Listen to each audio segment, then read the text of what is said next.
तर खासदार सुप्रिया सुळे या मनोज जरांगे पाटील यांना भेटण्यासाठी आलेल्या असताना मराठा आंदोलकांनी त्यांना घेराव घातलेला आहे। त्याची थेट दृश्य आपण बघतोय। खासदार सुप्रिया सुळे या मनोज जरांगे पाटील यांना भेटण्यासाठी आझाद मैदानावर आल्या होत्या। त्यांनी त्यांच्या तब्येतीची विचारपूस केली। त्यानंतर त्या तिथून निघालेल्या असताना मराठा आंदोलक हे संतापले होते आणि त्यांनी घेराव घातला, त्यांच्या गाडीला घेराव घातला, गाडीवर बॉटल्स देखील फेटल्या। थेट जाऊयात आपले प्रतिनिधी श्रीकृष्ण आवटी यांच्याकडे। कृष्णा, नेमकं काय तिथे घडतंय? नक्कीच आपण पाहू शकतो मराठा आरक्षणासंदर्भात मनोज जरांगे पाटील यांचा आमरण उपोषणाचा तिसरा दिवस आहे। अनेक नेते जे आहेत ते त्यांना भेटीसाठी येतात आणि आज खासदार सुप्रिया सुळे देखील जे आहेत त्या भेटीसाठी आल्या असता भेट घेऊन जे आहे ते बाहेर आझाद मैदानच्या परिसरातून बाहेर पडत असताना सर्वच मराठा आंदोलक जे आहे ती आक्रमक झाले, घोषणाबाजी झाली आणि संपूर्ण जे आहे संपूर्ण चारी बाजूने जे आहे ते मराठा आंदोलकांनी घेराव घातला आणि घोषणाबाजी आहे ती देण्यात आली। एकंदरीत आता सर्वच मराठा आरक्षणासंदर्भात जे आहे ते सर्वच मराठा आंदोलक आक्रमक झालेले पाहायला मिळाले। त्यांची एकच मागणी की आम्हाला लवकरात लवकर आरक्षण द्यावं अशी देखील जी आहे ती घोषणाबाजी या ठिकाणी देताना आपल्याला पाहायला मिळाली। ओबीसीतून आम्हाला आरक्षण देण्यात यावं असं देखील जे आहे ते या सुप्रिया सुळे यांच्या समोर जी आहे ती घोषणाबाजी मराठा आंदोलकांची करताना आपल्याला पाहायला मिळालं। अगदी पाहायला गेलं तर 2 मिनिटं जे आहे ते तणावाचं वातावरण निर्माण झालं, पण त्याचबरोबर पाहायला गेलं तर सुप्रिया सुळे यांच्यासोबत असलेले सुरक्षा रक्षक यांनी जे आहे ते तात्काळ याच आझाद मैदान या ठिकाणाहून जे आहे ते त्यांची सुरक्षा देत बाहेर निघालेले आपल्याला पाहायला मिळालं दृश्यांमध्ये।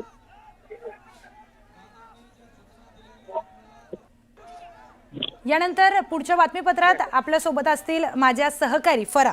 धन्यवाद प्रियंका। आपण बघतोय या ठिकाणी जे मनोज जरांगे पाटील यांचं आंदोलन सुरू आहे आणि त्यांना भेट देण्यासाठी सुप्रिया सुळे आलेल्या होत्या, मात्र त्याच वेळेला आंदोलक इथं त्यांनी घेराव घातलेला आहे। सुप्रिया सुळे यांनाही घेराव घातल्याचं आपल्याला पाहायला मिळत आहे। ठिकठिकाणी जे नेते येत आहेत, लोकप्रतिनिधी येत आहेत आणि त्यांना घेराव घालण्याचा प्रयत्न मराठा आंदोलकांकडून होतोय। तसाच प्रयत्न राष्ट्रवादी एसपीच्या खासदार सुप्रिया सुळे यांनाही घेराव घालण्याचा झाला आहे आणि तेव्हा जे एक्सक्लुसिव्ह दृश्य आपण बघू शकतो न्यूज 18 लोकमतच्या माध्यमातून। पुन्हा एकदा जाऊयात आपले प्रतिनिधी कृष्ण आवटी यांच्याकडे। कृष्ण, काय सांगाल? आपण बघतोय घेराव घातलेला आहे मराठा आंदोलकांनी, नेमकं काय विचारतायत ते आणि सुप्रिया सुळे यांच्यासोबत कोणी आहे का?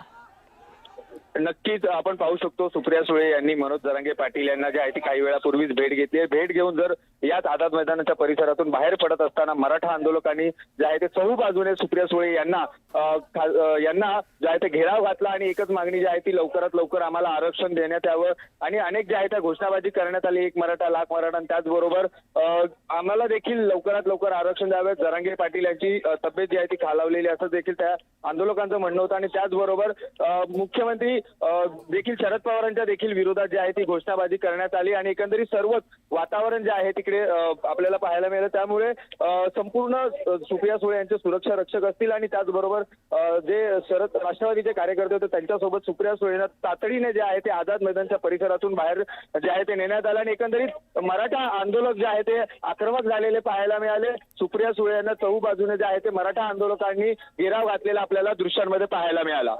कृष्णा, एकूणच असं म्हणता येईल की सुप्रिया सुळे इथून निघालेल्या आहेत आणि जी दृश्य घेरावाची आपण बघतोय ते थोड्या वेळापूर्वी हा घेराव घालण्यात आला होता।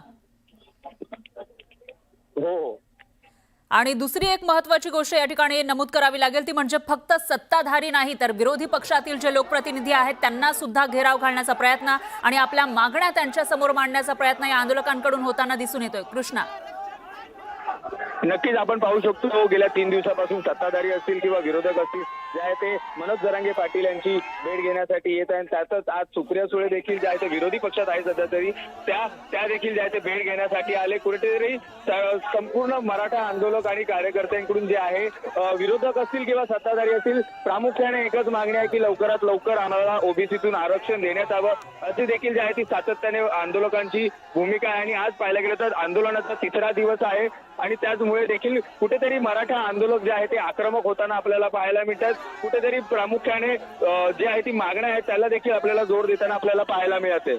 बरोबर आहे कृष्णा, आणि थोड्या वेळापूर्वीची ही दृश्य आपण बघितली तर त्याच्यामध्ये मोठ्या संख्येने सुप्रिया सुळे यांच्या मागे असतील किंवा पुढेही जे आंदोलक आहेत ते जमलेले आपल्याला दिसत आहेत। कोणी फोटो काढण्याचा प्रयत्न करतंय, कोणी घोषणाबाजी करताना दिसतंय, तर सुप्रिया सुळे मात्र स्मित हास्य देऊन पुढे जाताना ही जी गर्दी आहे ती चिरून पुढे जाण्याचा प्रयत्न करताना आपल्याला दिसत आहेत। यानंतर त्यांनी काही प्रतिक्रिया दिलेली आहे का किंवा आंदोलकांशी त्यांचं काही बोलणं झालं का? नाही, नक्कीच आपण पाहू शकतो वातावरण जे आहे ते आपण पाहू शकतो सर्वीकडे जे सुप्रिया सुळे यांना घेराव घातल्यानंतर त्वरित त्यांना त्यांच्या सुरक्षा रक्षक आणि राष्ट्रवादीच्या कार्यकर्त्यांच्यासोबत त्वरित जे आहे ते आझाद मैदान आहे ते बाहेर पडले आणि त्यानंतर या आझाद मैदानच्या परिसरातून जे आहे ते रवाना झालेले आपल्याला पाहायला मिळाले. कुठेतरी मराठा आंदोलक जे आहे ते आक्रमक झाले होते, त्यामुळे देखील सुरक्षेच्या दृष्टिकोनातून त्वरित सुप्रिया सुळे हे जे आहेत त्या त्वरित आपल्या या आझाद मैदानच्या परिसरातून बाहेर पडलेल्या आपल्याला दृश्यांमध्ये पाहायला मिळते. आणि त्यांचं काही बोलणं झालं या आंदोलकांसोबत? अद्याप आपण पाहायला गेलं तर सुप्रिया सुळे आपण जसं म्हटलं की सर्वच जण जे आहे त्या आंदोलकांनी घेराव घातला होता. कोणी सेल्फी काढतंय तर कोणी घोषणाबाजी करतंय तर कोणी मागण्या करतायत. असं देखील जे आहे ते घडत असताना सुप्रिया सुळे फक्त हास्य स्मित देऊन जे आहे ते पुढे सरकत होते आणि त्याचबरोबर याच सर्व याच घटनेनंतर त्वरित आझाद मैदान या बरोबर आहे कृष्णा, थोडंसं मी थांबवते. आपल्यासोबत प्रकाश शेंडगे ओबीसी नेते आणि त्याचबरोबर विद्या चव्हाण राष्ट्रवादी एसपीच्या नेत्या या जोडल्या गेलेल्या आहेत. आपण सगळ्यात आधी प्रकाश शेंडगे यांच्याकडे जाऊयात. शेंडगे सर, आपण बघतोय फक्त सत्ताधारीच नाही तर विरोधकांना सुद्धा आता हे आंदोलक आक्रमकपणे जाब विचारताना दिसत आहेत, आपल्या मागण्या मांडताना दिसत आहेत. तुमची काय प्रतिक्रिया? नाही, कसं आहे की एकीकडं सुप्रियाताई या राष्ट्रवादी काँग्रेसच्या नेत्या आहेत आणि त्यांच्याच पक्षाचं मंडल यात्रा जी आहे ती महाराष्ट्रामध्ये ओबीसीच्या भल्यासाठी त्यांनी काढली असं समजतंय मला. आता एकीकडं त्यांच्या सेलच्या कार्यकर्त्यांनी मंडल यात्रा करायला हवायची आणि ज्या जरांगे पाटलांनी ओबीसीच्या आरक्षणाला घाला घालण्यासाठी जे आंदोलन सुरू केले त्यालाही तिकडे पाठिंबा द्यायचा, हे कुठल्या सामाजिक न्यायामध्ये बसतंय? पण पवार साहेबांनी आम्हाला ओबीसीचं हे आरक्षण जे आहे ते महाराष्ट्रामध्ये सुरू त्यांच्या वडिलांनी केलेलं आहे आणि ते टिकवण्याची जबाबदारी जी आहे त्यांची मुलगी म्हणून त्यांची सुद्धा आहे ना. आणि म्हणून याचं उत्तर आपण विद्या चव्हाण यांच्याकडून घेण्याचा प्रयत्न करूयात. विद्याताई, नुकतंच सुप्रिया सुळे यांना घेराव घातलेला होता मराठा आंदोलकांनी आणि आता प्रकाश शेंडगे काय म्हणतात ते तुम्ही ऐकलंच असेल. नाही, प्रकाश दादांना चांगलं माहिती आहे की मंडल आयोग जो आहे तो व्हीपी सिंगांच्या काळात 27% आरक्षण ओबीसींना दिलं आणि ज्या भाजपने ओबीसींचा पाठिंबा काढून घेतला म्हणजे मंडल आयोग त्यांना मान्य नव्हतं म्हणून त्यांनी कमंडल काढले. हे सगळं हिस्ट्री आपण समजून घेतली पाहिजे. आणि दुसरं म्हणजे आज सुप्रियाताई तिथे आल्या तर त्या काय मंडल यात्रा त्यांनी सुरू केली वगैरे पक्षाने सुरू केली म्हणजे काय मंडल आयोग जे हाके वगैरे जे हाका मारतायत की ओबीसींचं समर्थक भाजप आहे तर त्यांच्या आम्हाला लक्षात आणून द्यायचंय की 27% आरक्षण ओबीसींना महाराष्ट्रात शरद पवार साहेब मुख्यमंत्री असताना लागू झालेले. म्हणजे जो अपप्रचार चाललाय, जो घेराव घातलेला आहे ते जाब विचारताना दिसतायत, त्याच्यावर तुमचं काय म्हणणं आहे? मराठा आंदोलकांना आता तुम्ही काय सांगणार? माझं म्हणणं एवढंच आहे, मराठा आंदोलकांनी हे समजून घेतलं पाहिजे की ओबीसीच्या 27% आरक्षणाला धक्का न लागता आपल्याला ते वाढवून घेतलं पाहिजे. ती 50%ची जी मर्यादा आहे ती कोण वाढवून देऊ शकतं? केंद्रामधलं सरकार वाढवून घेऊ शकतो कारण त्यांच्याकडे मेजॉरिटी. पण भाजप हा आरक्षणाच्या विरोधी असल्यामुळे तो या प्रश्नाकडे गांभीर्याने बघत. पण विद्याताई, आंदोलकांचं म्हणणं आहे की आम्हाला ओबीसी मधून, मराठा आंदोलकांचं म्हणणं आहे की ओबीसी मधून आरक्षण द्या. मग मराठ्यांना जर 16% आरक्षण दिलं आणि ओबीसींना 27% दिलं आणि एकूण जर त्याची मर्यादा आपण वाढवत 43-44% पर्यंत नेली तर निश्चितच सगळ्यांचा प्रश्न सुटू शकतो. याच्यावर शेंडगे सर तुमचं काय म्हणणं आहे? नाही, कसं आहे की मराठा समाजाला ओबीसी मध्ये जर आरक्षण घ्यायचं असेल तर सर्वप्रथम त्यांना ते स्वतः मागासलेले आहे ते सिद्ध करावं लागेल. जोपर्यंत मराठा आतापर्यंत जवळजवळ 4 आयोगाने ते मागासले नाहीत असं सिद्ध झालेलं आहे. गायकवाड कमिशनने सिद्ध केले की हे मागासलेले आहेत, पण सुप्रीम कोर्टाने सांगितलं की गायकवाड कमिशनचा अहवाल हा मुळीच मान्य होणार नाहीये. जे काही फॅक्ट अँड फिगर्स दिले होते ते मुळीच त्याच्यामुळं मराठा समाज हा मागासला सिद्ध होत नाही म्हणून गायकवाड कमिशनचा अहवाल हा फेटाळला गेला आणि मराठा समाजाचं ते जे आरक्षण दिलं होतं ते आरक्षण फेटाळलं गेलं. जे कायदा केला होता देवेंद्र फडणवीस साहेबांच्या याच्यामध्ये तो बेकायदेशीर ठरवला. त्यामुळं ओबीसी मागणी पाहिजे ना तर पहिल्यांदा मागासवर्गीय व्हायला पाहिजे. हे जो पण शेंडगे सर त्यांचं असं म्हणणं आहे की विद्याताई असं म्हणतायत की केंद्र सरकारने हे जे आरक्षणाची अट आहे ती वाढवायला पाहिजे आणि तेव्हा कुठे मराठ्यांना सुद्धा आरक्षण देता येईल. नाही, अट वाढवली कुणासाठी? वाढवली का सगळ्यासाठी नाहीये. वाढवायची असेल तर ती मागासवर्गीयांचं आरक्षण वाढवण्यासाठी ती वाढू शकते. ओपन कॅटेगरीसाठी वाढवायचं वाढू शकत नाही ना. हा हा बोला बोला विद्याताई. मला म्हणायचं आहे की पवार साहेबांनी सांगितलं की तामिळनाडूमध्ये 72% आरक्षणाची मर्यादा वाढू शकले. मग आपलं महाराष्ट्र सरकार केंद्राकडे का नाही आरक्षण वाढवून देण्याची मागणी करत? केंद्राकडे जाऊन तोंड तर उघडलं पाहिजे. काल अमित शहाजी लालबागच्या राजाच्या दर्शनाला आले होते. त्यांनी हा सगळा गोंधळ बघितलेला आहे. त्यांच्या कानावर ही परिस्थिती घातली पाहिजे की काहीही करून आपल्याला, आणि फक्त हा महाराष्ट्र राज्याचा प्रश्न नाहीये, हा जाट आहे तिकडे गुजरातमध्ये पटेल आहे, सगळ्यांचाच प्रश्न सुटू शकेल. पण विद्याताई याच्यामध्ये आणखी एक प्रश्न आत्ताचा आपण विचारायला गेलो. विद्याताई आत्ताची जी दृश्य आपल्याकडे आहे त्याच्यामध्ये एक महत्वाची माहिती समोर आली आहे की सुप्रिया सुळे यांना धक्काबुक्की करण्याचाही प्रयत्न झाला होता. त्यांच्या बाजूने त्यांच्या अंगावर बॉटल फेकण्याचाही प्रयत्न झाला आहे. तर ज्या पद्धतीनं आक्रमकरित्या मराठे या ठिकाणी आंदोलन करताना दिसत आहेत मराठा समाज बांधव, त्यावर तुमचं काय म्हणणं आहे? नाही, मला असं वाटत नाही, कारण मराठे हे आक्रमक झालेले आहेत. कारण परिस्थिती तशी निर्माण झालेली आहे. महाराष्ट्र राज्याच्या सरकारने ही परिस्थिती त्यांच्यावर आणलेली आहे. आतापर्यंत इतके मोर्चे काढले, स्वतः जरांगे 8 वेळा उपोषणाला बसले. ते ह्याच्याकडे, आणि हा ओबीसीचा प्रश्न नाहीये. पहिल्यांदा मला सांगायचंय, ओबीसी वर्सेस मराठा जो लावलं जाते ते पहिले थांबवा. शेंडगे साहेबांना पण चांगलं माहिती. हा ओबीसी वर्सेस मराठा असं करू नका. ही मर्यादा वाढवणं हे संसदेमध्ये सहज होऊ शकतं. सुप्रीम कोर्टाचे जर काही आदेश असले तरी कायदे बनवण्याचं काम, घटना दुरुस्तीचं काम संसद करू शकते, आणि संसदेमध्ये ही घटना दुरुस्ती करणं हे भाजप सरकारची पण मेजॉरिटी विद्याताई असल्यामुळे आता मग मराठा समाजाचे हे आंदोलक का आक्रमक झालेले आहेत तेही सुप्रिया सुळे ज्या विरोधी पक्षातल्या खासदार आहेत त्यांना धक्काबुक्कीचा प्रयत्न झाला आहे, त्यांना अडवण्याचा प्रयत्न झालेला आहे, घेराव घातलेला होता. त्याच्यामुळे मराठा समाजाचे जे आंदोलक आहेत ते आता सुप्रिया सुळेंच्या आजूबाजूला का आक्रमक झाले हा सवाल उपस्थित होतोय. हे बघा, आंदोलकांमध्ये कोण कोण घुसलं, आणि ते तर खरं सांगते ना, माझ्या घरात गणपती असल्यामुळे मी ते बघू शकलेले नाहीये. आता मी ते बघेल, परंतु तुम्ही जी माहिती देताय त्याच्यावरनं मला स्पष्टपणे दिसतंय की अशामध्ये आता जरांगे पाटलांच्या तिथे पण घुसण्याचा प्रयत्न केला कोणीतरी. तर अशा प्रकारे काही घुसखोरी होते. आता ते कोणते वेडे वकील आहेत तुमचे सदावर्ते, हे असले काही जाणून बुजून प्रयत्न करतायत, तसं झाला असावं. तुमचा मुद्दा लक्षात आलाय विद्याताई, धन्यवाद. तुम्ही न्यूज 18 लोकमतवर प्रतिक्रिया दिली त्याबद्दल. शेंडगे सर तुमचेही धन्यवाद. दरम्यान ही एक्सक्लुसिव्ह दृश्य आपण बघू शकतोय. आझाद मैदानातली ही दृश्य आहेत. या ठिकाणी मागील 2 दिवसांपासून आज 3रा दिवस आहे आणि इथं मराठा आंदोलक आंदोलन करतायत. त्याच वेळेला मनोज जरांगे पाटील यांची भेट घेण्यासाठी सुप्रिया सुळे या गेलेल्या होत्या आणि तिथून निघताना मात्र त्यांना घेराव घालण्याचा प्रयत्न झाला आहे आणि त्यावेळेला गर्दी प्रचंड होती त्यांच्या समोर आंदोलकांची. आणि अशामध्ये आता विद्याताईंनी एक सवालही उपस्थित केलाय की हे कोणी या आंदोलनामध्ये घुसलेलं तर नाहीये ना, असा सवाल त्यांनी उपस्थित केला आहे. कारण सुप्रिया सुळे या विरोधी पक्षातल्या खासदार आहेत, राष्ट्रवादी शरदचंद्र पवार पक्षाच्या त्या खासदार आहेत आणि त्यांनी केंद्र सरकारला आवाहन सुद्धा केलेलं होतं की जी मर्यादा आहे आरक्षणाची ती वाढवली पाहिजे या ठिकाणी बोलताना. मात्र तिथून निघताना आक्रमक पद्धतीनं मराठा आंदोलकांनी त्यांना घेरलेलं होतं. त्यांच्या दिशेनं बॉटल फेकण्याचा प्रयत्न झाल्याची माहिती समोर येते आणि सुप्रिया सुळे यांच्यासोबत त्यांचे सुरक्षा रक्षक दिसत आहेत. मात्र तरी सुद्धा जी गर्दी त्यांच्या आजूबाजूला आहे त्याच्यामुळे सुप्रिया सुळे यांना कुठेतरी बाहेर निघण्यामध्ये अडचणी येत असल्याचं आपल्याला स्पष्टपणे या व्हिज्युअल्सच्या माध्यमातून पाहायला मिळत आहे. त्यामुळे फक्त सत्ताधारीच नाही तर विरोधी पक्षातील जे लोकप्रतिनिधी आहेत त्यांना सुद्धा घेराव घालण्याचा प्रयत्न, आपल्या मागण्या आक्रमक पद्धतीनं त्यांच्यासमोर मांडण्याचा प्रयत्न मराठा आंदोलकांकडून होताना दिसून येतोय.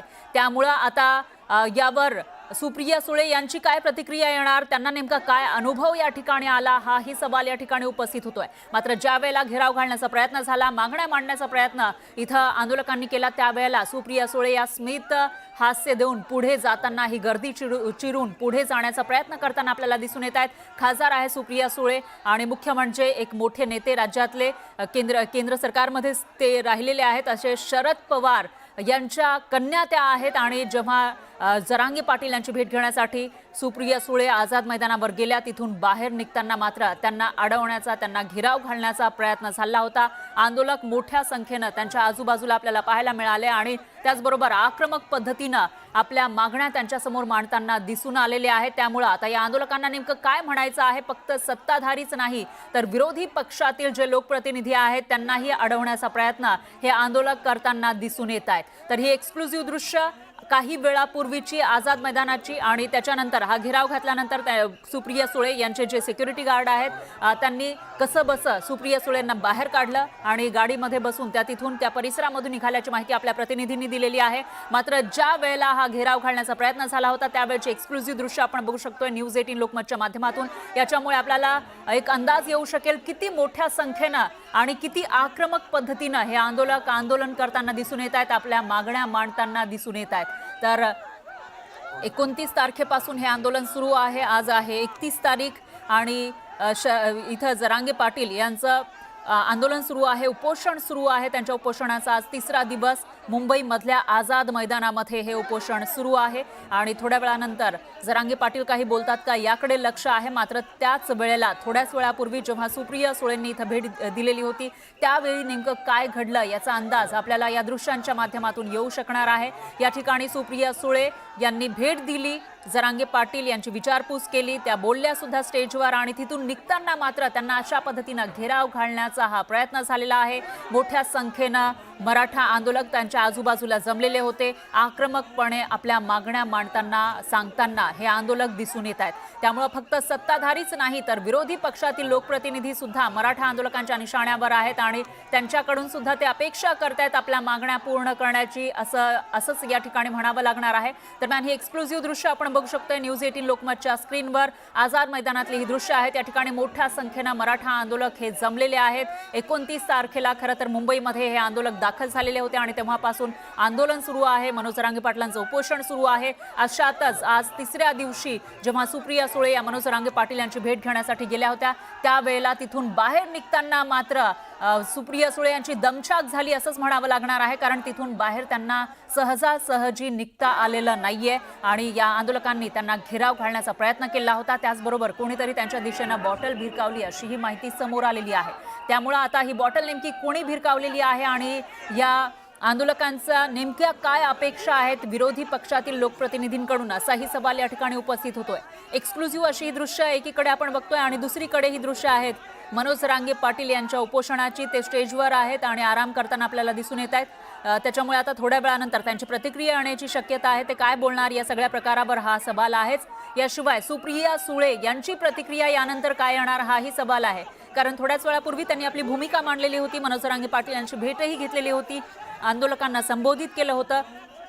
पण तिथून निघताना मात्र सुप्रिया सुळे यांचं वाहन सुद्धा अडवण्याचा प्रयत्न झाला होता. त्यांना स्वतः या मैदानातून निघताना आझाद मैदानातून निघताना कोणत्या अडचणींचा सामना करावा लागलेला आहे, किती मोठ्या संख्येनं त्यांच्या आजूबाजूला आंदोलक होते याचा अंदाज आपल्याला या दृश्यांच्या माध्यमातून येऊ शकेल. दरम्यान यावर प्रतिक्रिया देण्यासाठी भाजप नेते प्रवीण दरेकर हे आपल्यासोबत जोडले गेले आहेत. दरेकर सर, एक दृश्य आपण बघतो याच्यामध्ये फक्त सत्ताधारीच नाही तर विरोधी पक्षातील जे लोकप्रतिनिधी आहेत त्यांना घेराव घालण्याचा प्रयत्न मराठा आंदोलकांकडून होताना दिसतो. तुमची काय प्रतिक्रिया?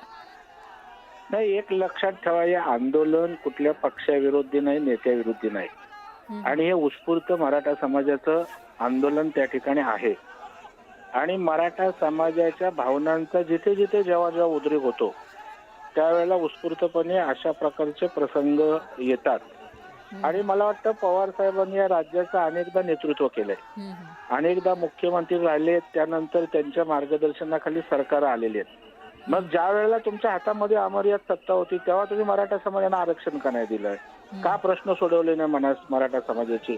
ही भावना मराठा समाजाच्या मनात खतखतत होती आणि अशा या विपरीत परिस्थितीत सुप्रियाताई आल्यानंतर उत्स्फूर्तपणे मला वाटतं त्या मराठा समाजाच्या भावनांचा उद्रेक झालेला असावा. पण आजही आपण बघताय या आंदोलनामध्ये पवारसाहेब कुठेच भूमिका घेताना दिसत नाही. पण दरेकर सर, सुप्रिया सुळेंनी भूमिका मांडलेली होती, त्या स्टेजवर गेल्या होत्या, भेट घेतली जरांगे पाटलांची आणि त्यानंतर एक महिला खासदार या बाहेर निघताना त्यांना अशा पद्धतीनं अडवण्याचा प्रयत्न झाला आहे. घोषणाबाजी त्यांच्या आजूबाजूला झाली आणि त्यांच्या दिशेनं बॉटल भिरकावली होती अशी ही माहिती आहे. यावर काय म्हणणं आहे तुमचं? नाही, मला वाटतं अशा प्रकारे महिलेच्या बाबतीत किंवा कोणाच्याही बाबतीत करणं योग्य नाही. परंतु देवेंद्रजींच्या बाबतीत त्या ठिकाणी झालेलं त्याचा कोण निषेध करत नाही, कोण त्यावर त्या ठिकाणी बोलत नाही. मला वाटतं की कुणीच अशा प्रकारे महिलेचा अवमान करता कामा नये.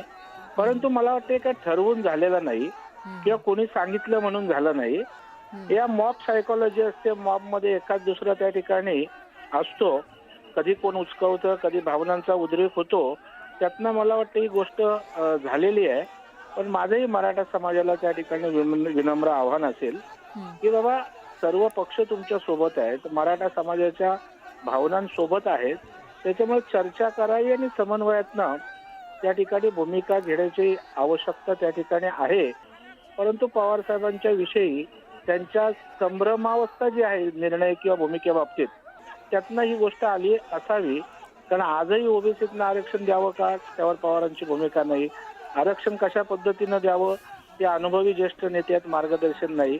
त्याच्यावर तुमची भूमिका काय, अशा प्रकारचा प्रश्न मराठा समाजात निश्चितच त्या ठिकाणी मनात सतावतोय आणि अशा सगळ्या याच्यातून हे बाहेर आलेलं असतं. पण दरेकर सर, आता विद्यात चव्हाणताई आपल्याशी बोलल्या आणि त्या म्हणाल्या की आपल्याला बघावं लागणार आहे की या आंदोलनामध्ये कोणी घुसलेलं तर नाहीये ना, कारण बॉटल भिरकावण्याचा प्रयत्न सुप्रिया सुळेंच्या बाजूने झालेला आहे. आणि त्याचबरोबर असंही म्हणता येईल की मोठ्या संख्येनं आंदोलक तिथं जमले. सुप्रिया सुळेंनी आपली भूमिका मांडलेली होती, तरी सुद्धा त्यांना त्यांच्या एक प्रकारे घोषणाबाजी झाली, अडवण्याचा प्रयत्न झाला, त्यांचं वाहन सुद्धा अडवल्याची माहिती आहे. नाही, मला वाटतं हे बघा, जेव्हा आंदोलन होतं त्यावेळेला अशी शक्यता नाकारता येत नाही. त्या आंदोलनाच्या आडून पण गैरफायदा घेतोय, वातावरण चिघळवण्याचा प्रयत्न करतोय, हे होण्याची शक्यता नाकारता येत नाही. तथापि पोलीस या बाबतीत त्या ठिकाणी अत्यंत जागरूक असतात. त्यांचं आंदोलनावर त्या ठिकाणी बारीक लक्ष असतं आणि त्याच्यामुळे याच्या मागे कोण आहे असेल तर त्याचा पोलीस शोध निश्चितच त्या ठिकाणी घेतात. त्या वेळेला ते उपाययोजना करत असतात. परंतु मला वाटतं की हे ठरवून झालेलं नसणार किंवा कोण याच्यामध्ये घुसून झालेलं असेल असं मला अजिबात वाटत नाही. मराठा समाज हा थोडा भावनिक आहे, आक्रमक आहे आणि त्यांच्यामुळे त्यांच्या भावनांचा ऑल ऑफ सडन उद्रेक झाला असेल असं माझं स्वतःचं मत त्या ठिकाणी आहे. पण दरेकर सर, हे विरोधी पक्षातील खासदारांच्या बाबतीत झालं आहे, त्याचबरोबर सत्ताधारी जे नेते आहेत त्यांच्या विरोधात सुद्धा अशाच पद्धतीनं आक्रमकपणे आंदोलन केलं जातं, त्यांना घेराव घालण्याचा प्रयत्न होतोय. अशामध्ये आता मराठा समाजाची समजूत कशी काढली जाणार आहे? नाही, मला वाटतं जरांगे दादांनीच या ठिकाणी पुढाकार घेण्याची अत्यंत आवश्यकता आहे. मराठा समाजाने त्यांच्या प्रामाणिकपणाबद्दल सर्व मान्यता दिलेली आहे. तथापि हे जर आंदोलन त्या ठिकाणी विपरीत पद्धतीनं भरकटलं तर त्याचे दुष्परिणाम ओव्हरऑल मराठा समाजावर त्या ठिकाणी होणार आहेत. कारण आजही मुंबई जर विस्कळीत झाली, आज लोक कामधंद्यावर जाणारी आहेत, त्या ठिकाणी घाडीचं साम्राज्य तुमचा पसरलेलं मुद्दा आहे. लक्षात आला आहे. धन्यवाद, तुम्ही न्यूज 18 लोकमतशी बोललात त्याबद्दल. यानंतर आपण